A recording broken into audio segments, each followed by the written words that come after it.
PR pathways for those who come to Canada after 12। अगर किसी का कोई कनाडा के अंदर कोई रिलेटिव या फिर फ्रेंड वगैरह कोई भी नहीं है, अगर मैं 12th के बाद कनाडा आता हूँ लेकिन 12th के बाद थोड़ा सा गैप है, what is the rent in Canada if we live alone? Can you buy stocks और do any sort of trading while being a student in Canada? Hey guys, this is Sahib and welcome back to my channel. I hope you are doing very well. तो यार आज है Saturday और मेरे को बहुत सारे काम करने के लिए अलग अलग जगहों पे जाना है, तो वो तो करेंगे आज की इस वीडियो में। साथ के साथ थोड़े दिन पहले मैंने अपने यूट्यूब चैनल पे एक पोस्ट डाला था कि भाई आप लोग मेरे से कुछ क्वेश्चन वगैरह पूछना चाहते हो तो मेरे से पूछ सकते हो। तो बहुत सारे लोगों ने बहुत सारे मतलब भिन्न भिन्न प्रकार के प्रश्न मेरे से पूछे थे, तो आज की इस वीडियो में उनको आंसर करने की भी कोशिश करेंगे। So without wasting any time ये बढ़िया सी वीडियो स्टार्ट करते हैं। Let's start with this video.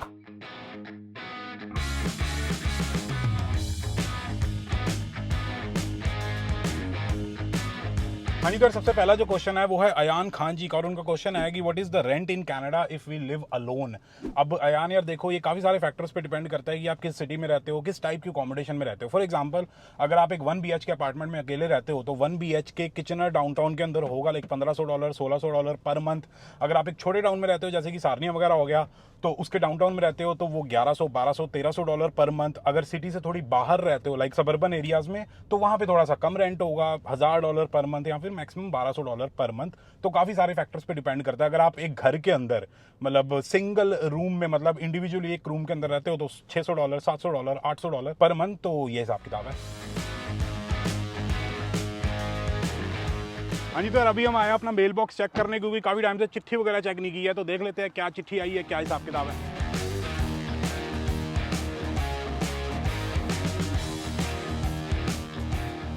भाई इतनी सारी चिट्ठियाँ आ रखी हैं, आधी से ज़्यादा चीज़ें इसमें फ्लायर्स हैं। मेरा लाइसेंस तो नहीं आया। 2 लेटर्स हैं, बाकी ये पूरी गड्डी जो है फालतू की एडवर्टीजमेंट और फ्लायर। तो भाई मैंने सोचा आगे निकलने से पहले एक और क्वेश्चन को आंसर कर देते हैं। तो अगला जो क्वेश्चन है वो है मिस्टर मयर गेमिंग का, सॉरी अगर मैं गलत प्रोनाउंस कर रहा हूँ। क्वेश्चन है views on Thunder Bay nowadays cause I got admission in Confederation college, job, residence and expenses वगैरह क्या है। फिर थंडर बे वैसे पढ़ाई करने के लिए बहुत ही बढ़िया सिटी है, छोटी सी सिटी है, कॉलेज बहुत बढ़िया, वहाँ पे पढ़ाई बहुत बढ़िया। अगर एक्सपेंसिस की बात करें तो एक्सपेंसिस आपके ज़्यादा नहीं होंगे। अगर आप शेयर्ड अकोमोडेशन में रहोगे तो 300 $350 मैक्सिमम $400 पर मंथ आपका खर्चा आएगा। उसके ऊपर $300 $400 आप अपना वैसे खर्चे लगा लो, ग्रोसरीज वगैरह हो गया, तो $1000 के अंदर अंदर आपका खर्चा बैठ जाएगा थंडर बे के अंदर। और जॉब की बात करें तो पार्ट टाइम जॉब आपको मिल जाएगी, उसकी टेंशन नहीं है।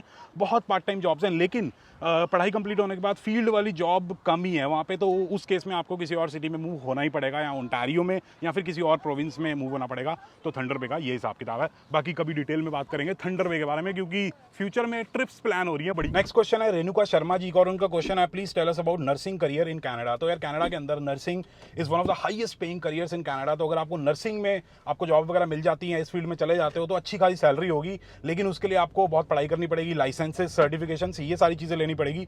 Otherwise it's a very good career.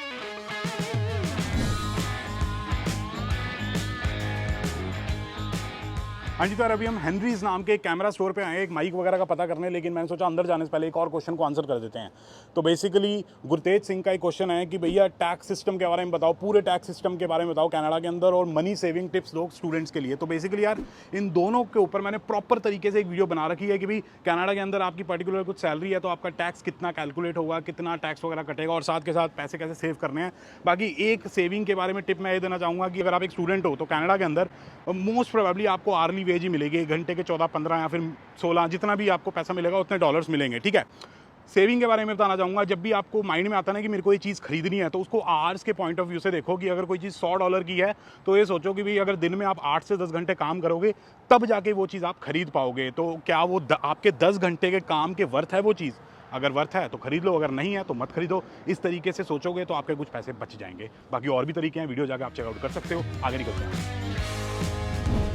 हाँ जी, तो यार अगला जो क्वेश्चन है वो है अंकिता जी का, और पूछ रही है कि मेरे को कनाडा से इंडिया में पैसे भिजवाने हैं कुछ, तो उसका बेस्ट तरीका क्या है। तो वैसे तो यार बहुत सारी एप्लीकेशंस अवेलेबल हैं और बैंक के थ्रू भी आप पैसे भिजवा सकते हो, लेकिन दूसरी एप्लीकेशंस में प्रॉब्लम क्या होती है कि डॉलर्स की वैल्यू इतनी बढ़िया नहीं मिलती, और बैंक के थ्रू अगर आप भिजवाते हो तो उसमें 5 से 7 दिन लग जाते हैं, तो बहुत ज़्यादा टाइम लग जाता है।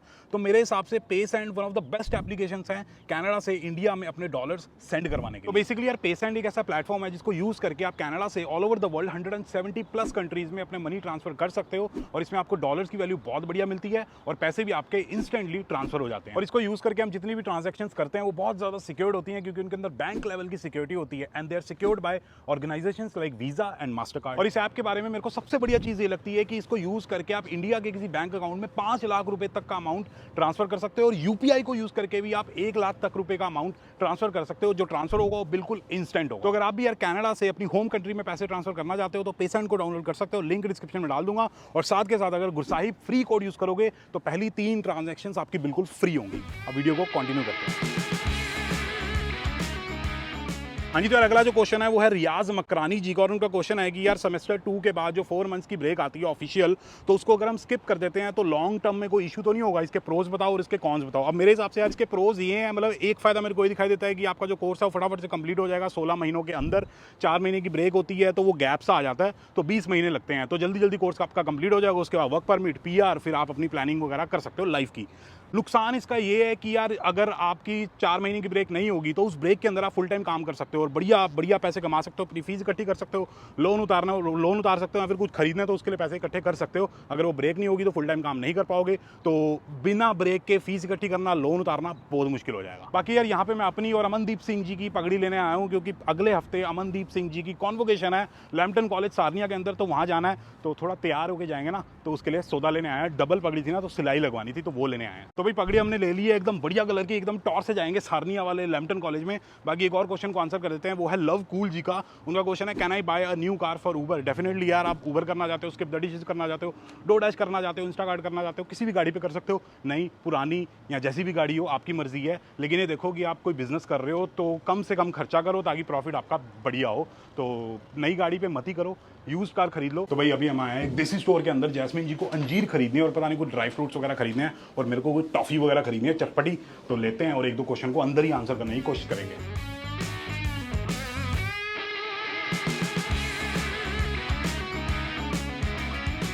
तो यार वो इंडियन स्टोर से हम बाहर आ गए थे, अंदर कुछ वीडियोस वगैरह नहीं बना पाए क्योंकि काफ़ी सारे लोग थे, बहुत ज़्यादा भीड़ थी। हमने अपनी कुल्फी वगैरह ले ली है। बाकी यहाँ पे क्वेश्चन को आंसर करने की कोशिश कर लेते हैं। तो आनंद कुमार जी का क्वेश्चन है, वो पूछ रहे हैं कि अगर किसी का कोई कनाडा के अंदर कोई रिलेटिव या फिर फ्रेंड वगैरह कोई भी नहीं है, तो उस केस में जब हम नए नए कनाडा आएंगे तो क्या करना है? वैसे तो यार इसके ऊपर मैंने प्रॉपर पूरी वीडियो बना रखी है 13-14 मिनट की, वो जाके आप चेकआउट कर सकते हो, लिंक मैं डिस्क्रिप्शन में डाल दूंगा। लेकिन शॉर्ट में बताऊँ तो सबसे पहली प्रॉब्लम होती है कि भाई एयरपोर्ट से निकलने के बाद क्या करना है। तो उसके लिए आपके पास 2-3 ऑप्शन है। पहला ऑप्शन तो ये है कि आप राइड शेयर बुक कर सकते हो, तो काफ़ी सारे लोग राइड शेयर की सर्विस प्रोवाइड करते हैं, वो आपको एयरपोर्ट से पिकअप कर लेंगे और आपको ड्रॉप कर देंगे। फेसबुक ग्रुप होते हैं, काफ़ी सारी एप्लीकेशंस होती है, तो वहाँ से आप ये चीज़ की बुकिंग कर सकते हो। दूसरा ऑप्शन ये है कि आप अपने कॉलेज या यूनिवर्सिटी को कॉन्टैक्ट कर सकते हो। तो मोस्ट ऑफ द कॉलेजेस और यूनिवर्सिटीज़ क्या करती हैं, आपको एयरपोर्ट पिकअप सर्विस प्रोवाइड करती हैं, तो वो आपको एयरपोर्ट से पिक करेंगे और कॉलेज के कैंपस पे या फिर जहाँ आप बोलोगे वहाँ पे आपको वो ड्रॉप कर देंगे। और तीसरा ऑप्शन ये है कि यार फेसबुक पे भिन्न भिन्न प्रकार के ग्रुप्स होते हैं इंटरनेशनल स्टूडेंट्स के या फिर कॉलेजेस वगैरह के, तो उनको ज्वाइन करो, स्टूडेंट्स वगैरह से इंटरेक्ट करो, तो हो सकता है कि आपको कोई ऐसा बंदा मिल जाए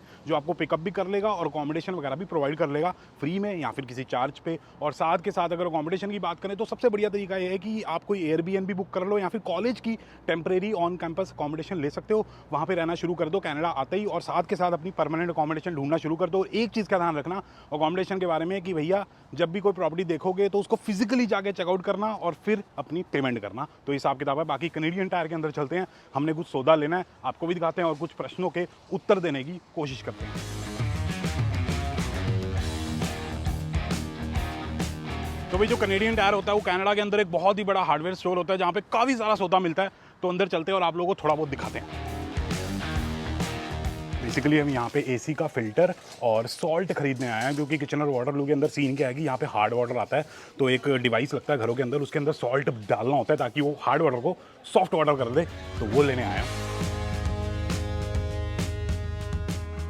तो भाई एसी फिल्टर के भिन्न भिन्न प्रकार के साइजेस होते हैं, हमें चाहिए 18x20x1, वही अवेलेबल नहीं है, बाकी सारे अवेलेबल हैं यहाँ पे। है ही नहीं, नथिंग अवेलेबल ब्रो, हमारी ज़िंदगी में ऐसा ही होता है। तो भाई एसी का फिल्टर तो मिल नहीं रहा जो हमें साइज़ चाहिए, बाकी मैंने सोचा कि फटाफट से एक दो क्वेश्चन को आंसर कर देते हैं। तो बेसिकली कार्स एडिट नेशन का क्वेश्चन है कि is it possible for newcomers to buy their own second hand cheap car on cash or loan in Canada. मतलब काम चलाऊ गाड़ी लेनी है, डेफिनेटली यार आप खरीद सकते हो, कोई दिक्कत वाली बात नहीं है। 4,000, 5,000, 6,000, 10,000 डॉलर की गाड़ी आप खरीद सकते हो। बहुत सारी डीलरशिप्स हैं वो सेल करती हैं, या फिर आप autotrader.com नाम की एक वेबसाइट पे जा सकते हो, वहाँ पे भी काफ़ी सारे लोग प्राइवेटली अपनी गाड़ी सेल कर रहे होते हैं, तो आप वहाँ पे जाके खरीद सकते हो। तो भाई $9 का हमारा आता है वाटर सॉफ्टनर का सॉल्ट का पैकेट। हैवी है क्या बहुत? अरे जट जट दे अंदर दम बड़ा जटिए।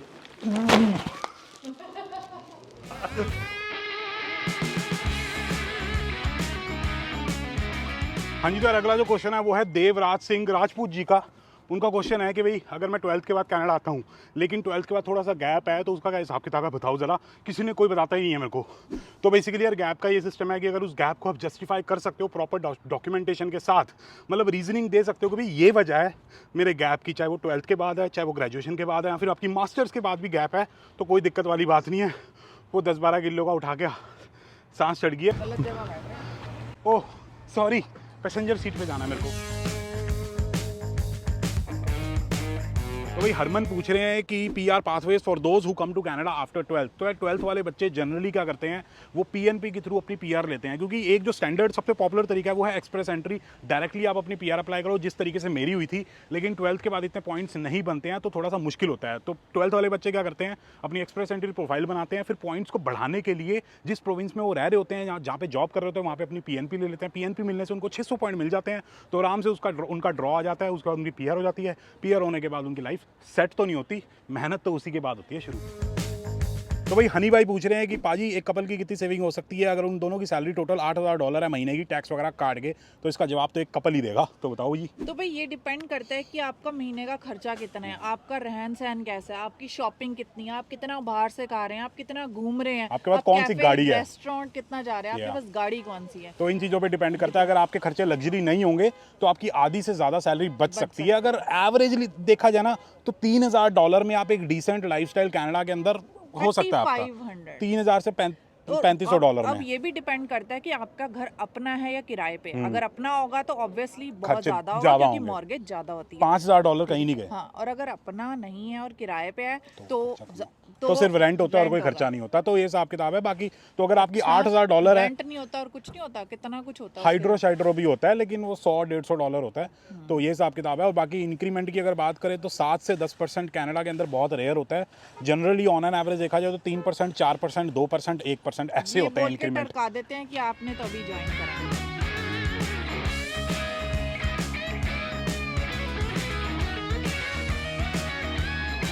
AQG पूछ रहे हैं कि भाई आप किस एज में कनाडा आए थे? तो भाई मैं कनाडा आया था अपनी 27 साल की उम्र में।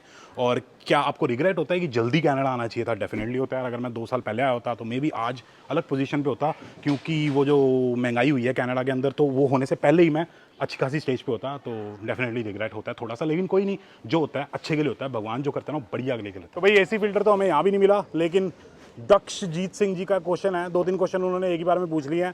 तो please suggest some best cities in Ontario for in terms of part time jobs. तो यार पार्ट टाइम जॉब्स हर एक सिटी में होती है, बंदा ढूंढने वाला होना चाहिए। अगर आप ढूंढने वाले होगे तो आपको मिल जाएगी, चाहे कोई भी सिटी हो, बड़ी सिटी हो या छोटी सिटी हो। अगर आप बाहर निकलोगे, लोगों से बातचीत करोगे, अलग अलग जगह अपना रेज्यूमे ड्रॉप करोगे, तो मोस्ट प्रोबेबली आपको पार्ट टाइम जॉब मिल जाएगी, या फिर आप रेफरेंसेस वगैरह बनाने की कोशिश करोगे तो आपको पार्ट टाइम जॉब मिल जाएगी। दूसरा क्वेश्चन उनका ये है कि skills I can learn before coming to Canada from which I can make some money in Canada. तो बेसिकली बहुत सारे स्किल्स होते हैं, जैसे लड़कियों की या फिर लड़कों की ग्रूमिंग होगी, फोटोग्राफी होगी, वीडियोग्राफी होगी, या फिर ऑनलाइन वीडियो एडिटिंग वगैरह होगी, या फिर वेब डेवलपमेंट होगी, फ्रीलांसिंग आप कर सकते हो। बहुत सारी चीज़ें होती हैं जो आप सीख सकते हो।